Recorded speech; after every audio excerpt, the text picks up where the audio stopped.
নারী জাতি তোমরা ঘরের মধ্যে থাকবে। ঘর নারী জাতির জন্য নিরাপদ। কি বলেন, ঠিক না বেঠি?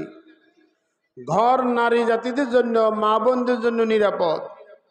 আল্লাহ বলেন ওয়াকরনা ফি বুয়ুতিকুন্না, নারী জাতি তোমরা ঘরের মধ্যে থাকো। ঘর থেকে যখন তোমরা বাহির হইবা, তোমরা জাহিলি যুগের নারীদের নেই বাহির হইও না। বেপর্দা হইয়া, বেহায়াপনা হইয়া, উলঙ্গ হইয়া তোমরা বাহির হইও না। তোমরা যখন ঘর থেকে বাহির হইবা, পর্দার সাথে বাহির হও, আদাবের সাথে বাহির হও, পর্দা পুশিসের সাথে বাহির হও। তোমার মাথা তুমি ডেকে বাহির হও, চেহারা ডেকে বাহির হও, পুরার শরীরটা ডেকে তুমি বাহির হও। এটা হলো তোমার জন্য ইজ্জত আর সম্মান। কি বলেন? এটা মা বোনদের জন্য ইজ্জত আর সম্মান। ঘরের মধ্যে থাকলে ঘর নিরাপদ। দরকার ছাড়া ঘরে বাইর হওয়া যাবে না। শ্বশুর বাড়িতে যেতে হবে, বাবার বাড়িতে যেতে হবে, ডাক্তারের কাছে যেতে হবে, জমি রেজিস্ট্রি করার জন্য যেতে হবে। তখন তোমরা পর্দার সাথে বাইর হও, পর্দার সাথে বাইর। পর্দা এটা মা বোনদের জন্য, পুরুষের জন্য, সবার জন্য আল্লাহ পর্দাকে ফরজ করছে। ওয়াকিমনাস সালাতা ওয়া আতিনাস যাকাতা, মা বোন যখন তোমরা ঘরের মধ্যে থাকো, তোমরা নামাজ প্রতিষ্ঠিত করো, 5 ওয়াক্ত নামাজ পড়ো। আজানের পরে তোমরা ঘরের এক কোণার মধ্যে নামাজ পড়ো। মা বোনদের জন্য জামাত নাই, মা বোনদের জন্য ঈদের নামাজ নাই, মা বোনদের জন্য জুমার নামাজ নাই, মা বোনদের জন্য কবর জিয়ারত নাই, মা বোনদের জন্য জানাজার নামাজ নাই। তারা ঘরের মধ্যে পড়বে, এক কোণার মধ্যে। জামাতের ফজিলত আল্লাহ তাআলা তাদেরকে দান করবেন। এক হাদিসের মধ্যে মুহাম্মদুর রাসূলুল্লাহ সাল্লাল্লাহু আলাইহি ওয়াসাল্লাম হাদিসে ইরশাদ করেন, যে নারী 4টা কাজ করি ইহকাল ত্যাগ করবে। কয়টা কাজ? জোরে বলেন, কয় কাজ? 4 কাজ। যে মা বোন 4 কাজ করে ইহকাল ত্যাগ করবে, মৃত্যুর সাথে সাথে ওই মা বোনদের জন্য, ওই নারীর জন্য জান্নাতের 8টা দরজা খোলা হবে। সুবহানাল্লাহ। একটু জোরে বলেন সুবহানাল্লাহ। লিল্লাহি তাকবীর। জোরে বলেন লিল্লাহি তাকবীর।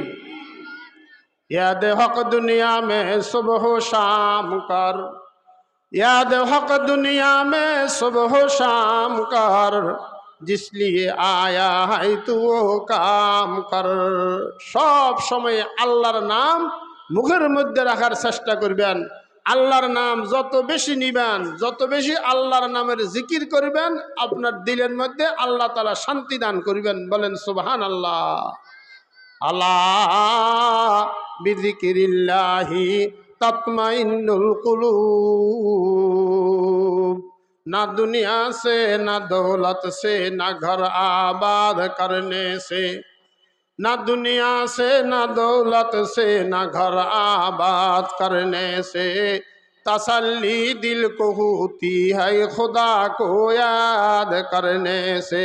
ला इलाहा इल्लल्लाह। সবাই পড়েন লা ইলাহা ইল্লাল্লাহ, লা ইলাহা ইল্লাল্লাহু মুহাম্মাদুর রাসূলুল্লাহ সাল্লাল্লাহু আলাইহি ওয়াসাল্লাম। 4টা কাজ নারী জাতির জন্য ফরজ। 1 নম্বর হলো 5 ওয়াক্ত নামাজ ঘরের মধ্যে পড়বে, সময় মতো পড়বে। আর যখন নামাজ পড়বে মাথার তালু থেকে নিয়ে পায়ের তালু পর্যন্ত পুরা ঢেকে রাখবে। নামাজের মধ্যে যাতে চুল দেখা না যায়, হাতের কোনো অঙ্গ প্রত্যঙ্গ যাতে দেখা না যায়, বড় একটা কাপড় দিয়া তারা ঢেকে তাদের কোণার মধ্যে, ঘরের এক কোণার মধ্যে নামাজ পড়বে। এটা ফরজ। পুরুষের উপর ফরজ, নারীদের উপর ফরজ।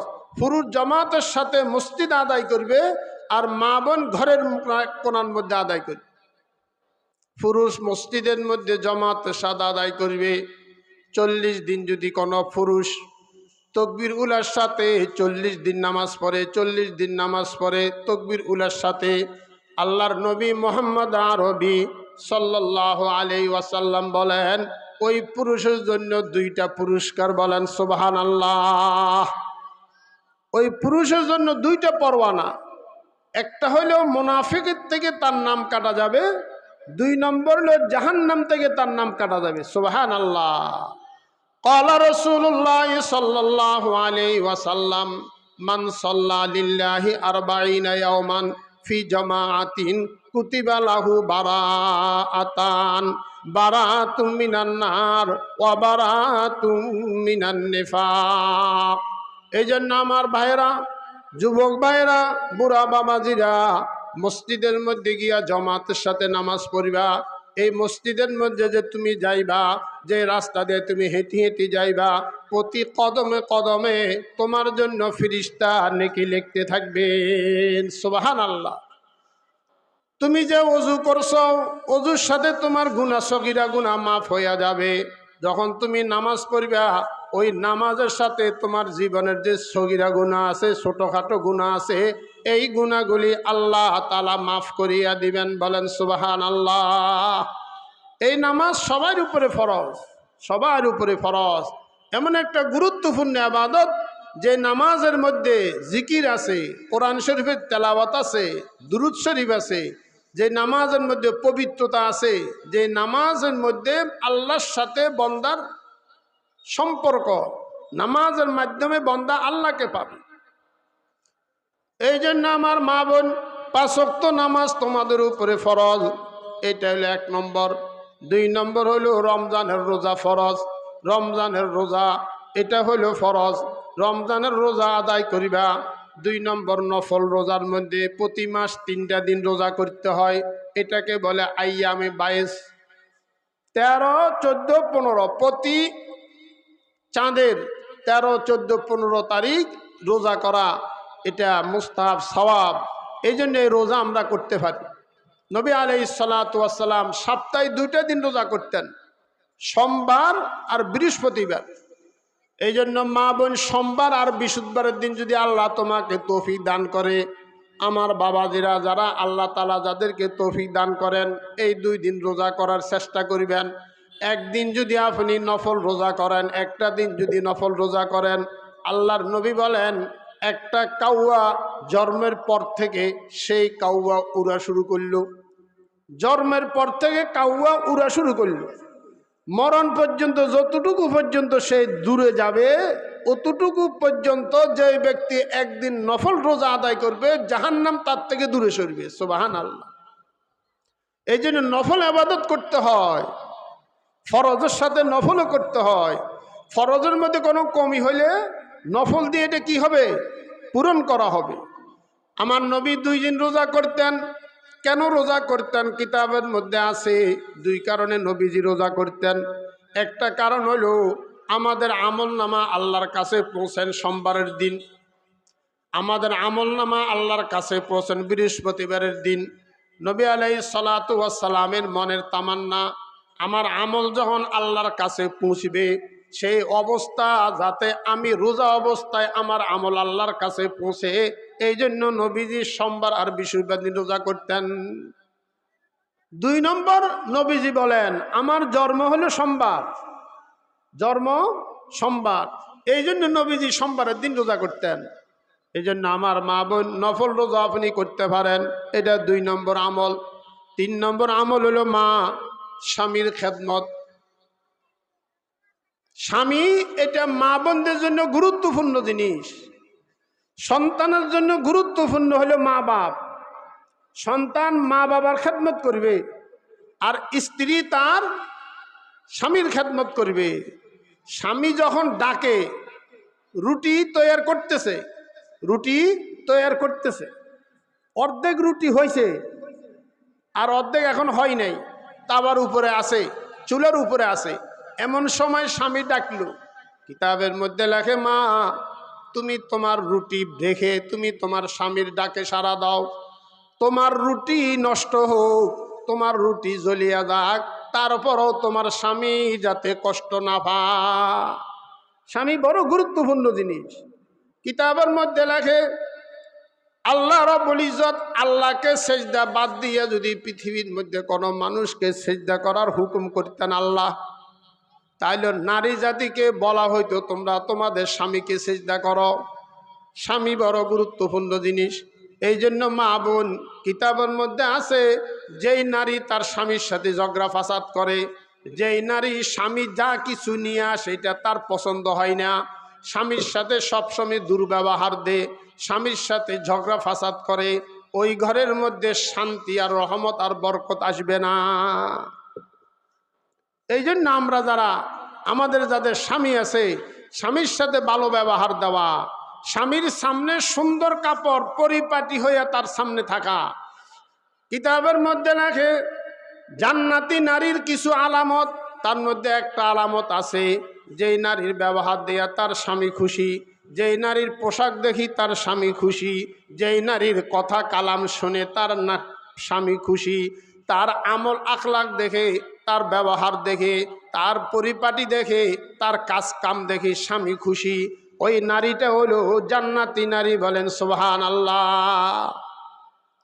এই জন্য রাসূল করিম সাল্লাল্লাহু আলাইহি সাল্লাম বলেন জবানের হেফাজত করো, তোমরা জবানের হেফাজত করো।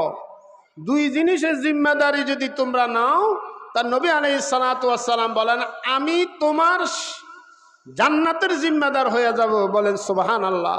কয় জিনিস? কথা বলেন, কয় জিনিস? দুই জিনিস। একটা হলো জবান আর একটা হলো লজ্জাস্থান। বলেন, একটা হলো জবান আর একটা লজ্জাস্থান। জবানে গুনাহ বেশি হয়, জবানে গুনাহ বেশি হয়, জবানে মিথ্যা কথা হয়, কথা ঠিক নেবে ঠিক, জবানে গীবত হয়, জবানে ঝগড়া ফাসাদ হয়, জবানে চুগলখুরি হয়, জবানের মধ্যে মানুষ মারামারি কাটাকাটি করে। জবানের দ্বারা যত মামলা মোকদ্দমা আছে দেখবেন মানুষ জবানের দ্বারা এই সমস্ত মামলা মোকদ্দমা। এই জন্য জবানের হেফাজত করো। আল্লাহ নবীর হাদিস, ক্বালা রাসূলুল্লাহ সাল্লাল্লাহু আলাইহি ওয়াসাল্লাম মা ইয়াজমান বাইনা লিহিয়াইহি ওয়া মা বাইনা রিজলাইহি আজমান লাহুল জান্নাহ। আমার যে উম্মত জবানের হেফাজত করবে, দুই নম্বর লজ্জাস্থানের হেফাজত করবে, এই দুই জিনিসের যে উম্মত হেফাজত করবে, আমি আমার ওই উম্মতের পক্ষ থেকে জান্নাতের জিম্মাদার হয়ে যাব। সুবহানাল্লাহ। এই জন্য আমার মা বোন, কাহার সাথে ঝগড়া ফাসাদ করিও না, নিজের আখিরাত ক্ষতি হয়ে যাবে। শ্বশুর শাশুড়ির সাথে ঝগড়া ফাসাদ করিও না। তোমার শ্বশুর শাশুড়ি যদি বৃদ্ধ হয় তাদের থেকে তুমি দোয়া নাও। তুমি যদি বুড়া বুড়ির থেকে দোয়া নিতে পারো, শ্বশুরের থেকে দোয়া নিতে পারো, শাশুড়ির থেকে দোয়া নিতে পারো, তোমার ঘরের মধ্যে তোমার ছেলের জন্য, তোমার মেয়ের জন্য, তোমার স্বামীর জন্য এটা বড় সুনসিব হবে, এটা বড় সুকিসমত হবে। তাদের দোয়ার বরকতে তুমি ভবিষ্যতে সুন্দর একটা ঘর, সুন্দর একটা পরিবার, ছেলে মেয়ে নিয়ে সুন্দরভাবে তুমি চলতে পারবে, থাকতে পারবে। বিপদ আপদ থেকে আল্লাহ তাআলা তাদের দোয়ার বরকতে তোমাকে হেফাজত করবে। এখন তো মানুষ যখন বৃদ্ধ হয় তখন আর দোয়া নিতে চায় না, দোয়া নিতে চায় না। বুড়া মানুষের দোয়া, সাদা দাড়িওয়ালাদের দোয়া আল্লাহর দরবারে কবুল। খবরদার তাদের সাথে বেয়াদবি করিও না। প্রতিবেশীর সাথে মা বোন ঝগড়া ফাসাদ করিও না। ঝগড়া ফাসাদ যদি তুমি করো, তোমার ঘরের মধ্যে অশান্তি হবে, তোমার আখিরাতের ক্ষতি হবে। মা বোন উঁচু আওয়াজে কথা বলিও না। উঁচু আওয়াজে কথা বলা এটা তোমার জন্য নিষেধ। যখন তুমি ঘরের মধ্যে থাকবা মাথায় কাপড় দিবা, মাথায় কাপড় দিবা। কিতাবের মধ্যে লেখে যেই ঘরের নারী মাথায় কাপড় দেয় না, মাথা সবসময় উলঙ্গ থাকে, সেই ঘরের মধ্যে বরকত আসে না, বরকত আসে না। মাথায় সব সময় কাপড় রাখতে হবে, ভাইয়ের সামনে, স্বামীর সামনে, বাবার সামনে, সবার সামনে মাথায় কাপড় রাখতে হবে।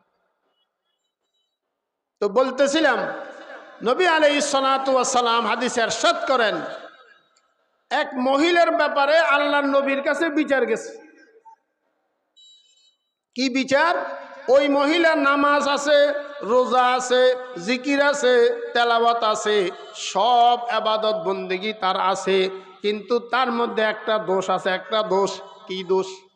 শুধু মানুষের সাথে ঝগড়া করে। কি দোষ বলেন? শুধু মানুষের সাথে ঝগড়া করে। তার থেকে কোনো মানুষ মুক্ত হইতে পারে না, সবার সাথে ঝগড়া, সবার সাথে ঝগড়া। আল্লাহর নবী বলেন এই মেয়েটা হলো জাহান্নামী, বলেন নাউজুবিল্লাহ, নাউজুবিল্লাহ। এই জন্য জবান খুব খারাপ জিনিস, জবানকে কন্ট্রোল করতে হবে।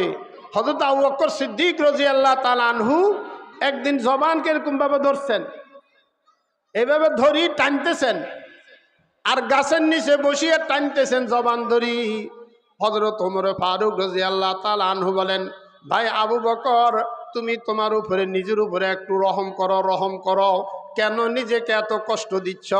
সিদ্দিক আকবর রাদিয়াল্লাহু তাআলা আনহু বলেন, এই জবানের দ্বারা এত আমার বিপদ, এই জবান আমার জন্য এত বিপদ, এত বিপদ। কাল ময়দানে হাসরের মধ্যে এই জবানের কারণে অনেক জিনিস আমার জবাবদিহি করতে হবে। কথা ঠিক নেবে ঠিক? এই জন্য মা বোন, কাহার সাথে ঝগড়া ফাসাদ করিও না। ঘরের মধ্যে ছোট আওয়াজে কথা বলবে, নরমভদ্র হয়ে চলবে, নিজের আখিরাতের ফিকির করবে, নিজের আখিরাতের ফিকির করবে।